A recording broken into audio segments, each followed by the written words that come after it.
Thanks, Richard. Okay. That explains the halo too. As well. Do you have lights in your office here? Yeah. Oh, great, thanks. I always have to turn them on. I'm Robert Scoville. How are you doing? I'm fine. And who are you? I'm Ralf Herbrich. And what do you do here? We work on games. I just got my colleague come over, so we work quite close together. Hello, Hey, how are you doing? colleague. What's your name? Thore Graepel. Great, and you guys work on games. Yeah. Now my son got a tour of the Xbox division back in Redmond. He thought it was the coolest thing. He said, these people play games all day long. And I go, no, that's not really how it works. That's exactly what That's what in fact, we already prepared the games. Don't tell my son that, you know. Let's go, we show you our games. Yeah, we show you a games room first. Let's go. This is what Of course, motivated... we only play after lunch. Yeah. And that's what actually motivated our latest research, what you can see right now. Okay. And what kind of research do you do? We work on ranking systems right now. So, I don't know if you heard about the intelligent matchmaking in Xbox 360. Yeah. Some of our technology is in there. Can you turn on the lights? Is that possible? Sure, we can. And looks like the refresh rate is good. Great. You see, obviously, the best game in the world, Halo Yeah. 2 here. Okay. Our lunchtime favorite. Exactly. So let's just go in. So actually, to just tell you what we're doing, let's choose the Rumble Pit Hopper. So the game that we're doing right now, because we played many games, there were many lunches, it already knows that we are skill level, this is a test account of ours, skill level 13. So what it tries now is to say, we want to play a game, but basically it's searching right now who is playing and who's around level 13. Yep. Because the assumption being, if we play level 13 people, that's going to be the most fun for us. Well, there they are. Great. So you will see. So obviously, we're much better than level 13. So this motivated us to improve the ranking system, right? Obviously, it gets us wrong because there are 50 skill levels, and we cannot just be level 13, right? Precisely. So That's what triggered it. We played at lunchtime, and we thought we were much better. The algorithm's just not knowing it yet. Yep. So I don't know if you played Halo 2 before or not. Oh, yeah. Let's see if you can remember the skill. Think you're gonna die? see, So we you always take this switch in turn. pads here. So this is really our average rating.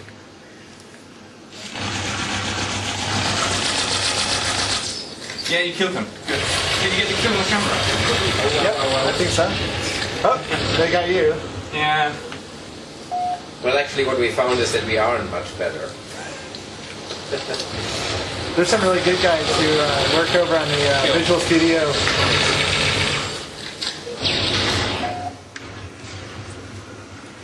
So what part of this did you guys write? We can show you this in the office. But let's get one more kill in. Then we go over.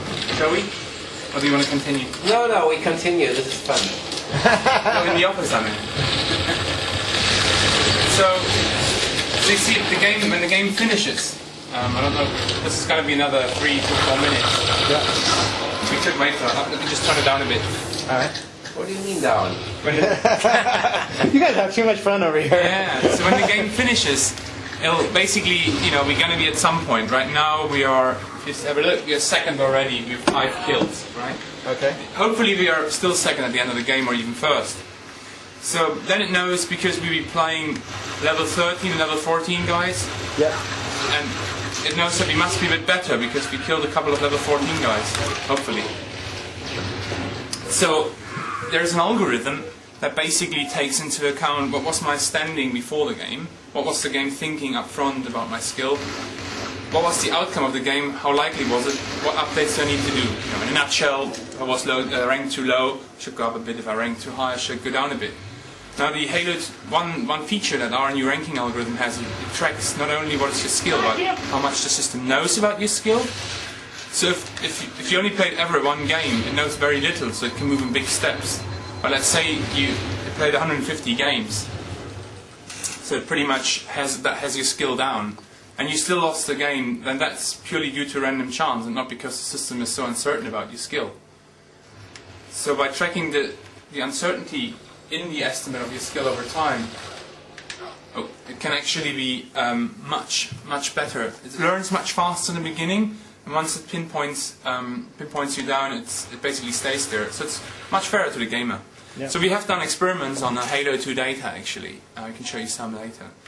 And, you know, in a game like this, 8 people played out against each other, called Rumble Pit Hopper. You know, we're looking at 20 games per player, and then the system would know pretty precisely what his skill is. So right now, people have to play hundreds of games. So with our system, after 20 games, the system would know your skill, and it Now, can is match this you in right. Halo 2 or in this Xbox 360? That's going to be an Xbox 360. Halo 2 still got the old Elo-based system in there. Okay. But the Xbox 360 is going to have a system, we call it TrueSkill. Because that's what it does, it estimates your true skill. Wow. See, the problem is if the system doesn't know your skill, it matches you with people, and it's absolutely no fun for you to play, because they're either much better, in which case you lose, or they're much weaker, in which case there's no challenge. Yeah. And the quicker we can find out a player's strength, the faster he can have fun games. And so that's the goal, making it more fun, right? This Yeah. is awesome. So how did you guys get into this? Well, do you go to school and say I want to work on games?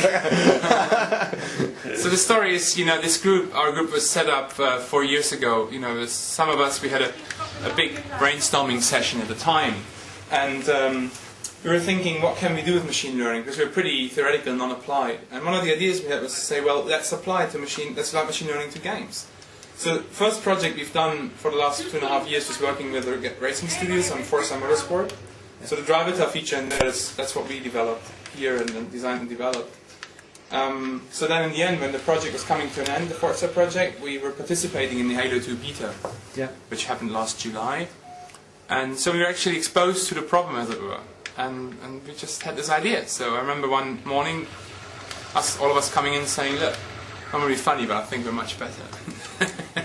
We got to work on this. We got to try to improve this. So that triggered it really, and then we asked Bungie, we're very nice people, if they could give us data and that we can confirm our hypothesis. Also, it's much better to work on your favorite game than on any other game, right? Yeah. So actually, we can say that our lunchtime sessions are work because we're testing the system. Yeah, that's pretty useful. Yeah.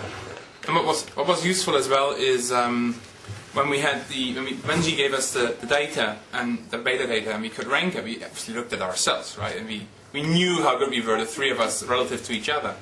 And that was just convincing to us as well. We knew we were right because we knew our three skills were estimated right. Yeah. So we've given a TechFest talk about this for people who are interested. That's for employees. That's for only. employees. Oh, sorry, Yeah. that's for employees only. Yeah. So this goes on the outside world. Oh.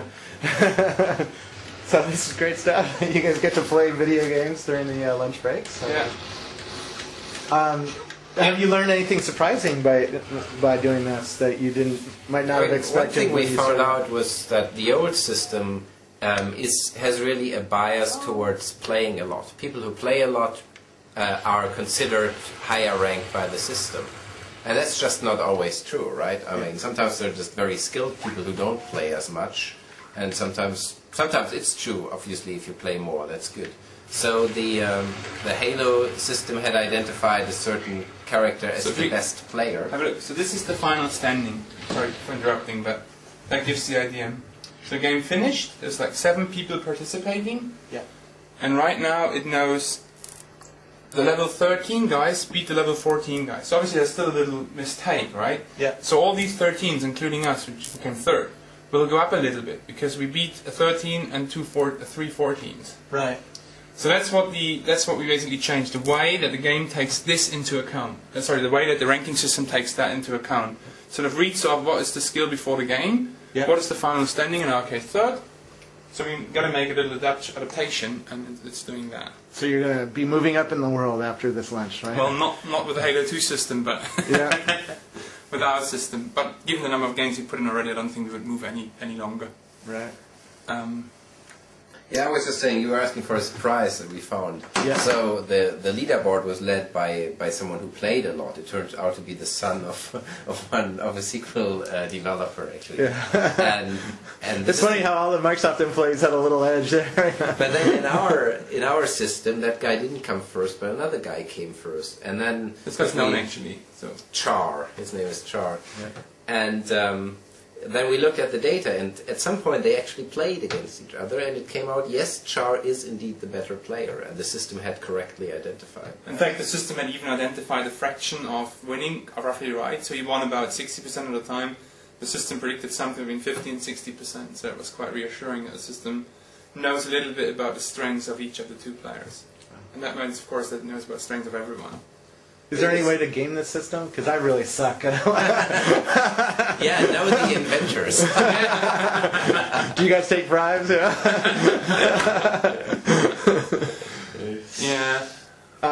Yes, we do. Yeah. You do take bribes. Anything else that you could tell us about what it's like to work here in Cambridge, and particularly with the Xbox or the Forza teams? Now, Forza is not a Microsoft game, right? Microsoft is Forza, yeah. Oh, sorry, Forza is a Microsoft game. It is, okay. Yeah. I thought it was developed by an outside Well, lately we've got this cool booth. I think you've seen that one, right? Yeah. So with the racing seat, 3 plasma panels. That's fun too, that we can actually, get our hands on the real thing. Not just one TV and an Xbox controller, but the real So fun in bits. general about this place, the nice thing is it's not too big, so most people know each other. It has a relatively relaxed atmosphere, so people are left alone to work on what they want to work on, and that's usually a really good idea because that's what they're best at if they're at maximum motivation, so to speak. Yeah. And then we have to strike a balance between academic work and practical work. So it's fine if someone focuses on academic stuff, but maybe it should be useful every now and then, or other people focus on practical stuff, but there should be some academic value in it as well. And in this project, that's kind of covering both. So we're transferring it as a product now, but it's also really state-of-the-art in statistics. So later on, when the smoke has cleared, we'll publish stuff in academic journals and so to let other people know about it. What's the relationship with the local colleges here, universities, Cambridge University and the other universities? So I happen to be actually very closely related because I was a fellow of Darwin College for 3 years.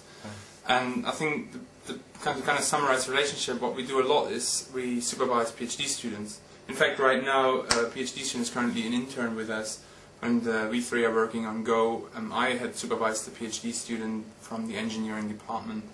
So that's the level of, that's kind of the interaction. We don't teach at the university, but we do take students and co-supervise them through their thesis. You may have noticed that the building opposite the computer science building, computer lab building, is called William Gates Building. And that's apparently named after Bill Gates' father, is it? Yeah, Yeah. that's right. That's the one. Because, I don't know, money changed hands. Yeah, no, he gives a lot of money to colleges. I know Yeah. Stanford has a William Gates building as well. So, But it is encouraged that we do collaborate with the university. Yeah. There's even workshops in other areas, not so much in the games area. There's not so many games group. And as you can imagine, Cambridge is a fantastic environment for that. I mean, you can, if you look for them, there's great people to work with here.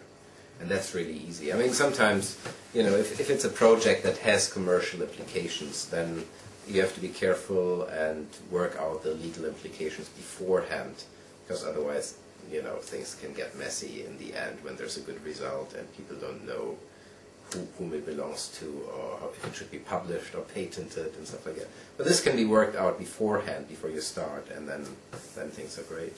yeah. Well, cool stuff. Cool. I'm glad to see somebody who's working on Xbox 360 and get a little look at inside the technology. We're supposedly getting a tour of the Xbox 360 group soon, so. Cool. So we'll. So that's over in MGS, I guess. Yeah, Yeah. back in Redmond, I guess. So. They've been really busy doing all the launch Yeah, stuff. I can imagine. Yeah. We're like, what? Channel 9 now? You come after, all the video game magazines. They're very nice guys. We work with the live team there quite closely, actually, on that one. So do you play with Larry Herb? Or, No, what's his, Major Nelson, you mean? Major Nelson, yeah. No, I haven't played with him. We work with Patrick O'Kelly's group and Jerry Johnson's team. Okay. So, but we haven't played them yet. Yeah, well, Played the rare guys a bit. I'm sure he's online once in a while. So. Well, thanks.